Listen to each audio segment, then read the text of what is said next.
There is no one way to explain addiction. And from my experience, addiction has nothing to do with the power of the drug, but more what happens in the brain and body and life experiences. The brain is always changing. That's the neuroplasticity of it. So, that's just a given that it's going to change to the environment or whatever you got to adapt to in life. But when it comes to addiction, I think a lot of times what happens is that we're trying to regulate the fight or flight system. For instance, in your brain, there's this amygdala and the prefrontal cortex. So the amygdala is like the big watchdog, the dog that's going to be looking for any danger and bark when there is danger. The owl, the wise owl, is your prefrontal cortex, which is your reason and thinking.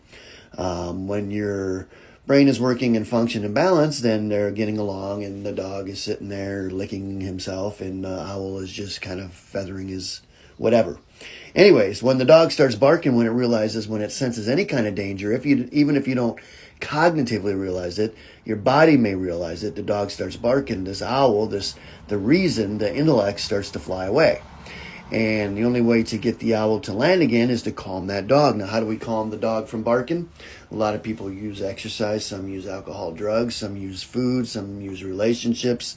But the whole idea is that alcohol or drugs or an addiction or any kind of behavior that's negative has been used as a resource to help quiet the dog in you.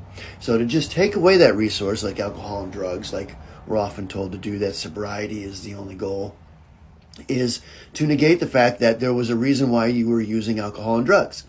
And so to get at the underlying reason to calm the barking dog is the goal of recovery.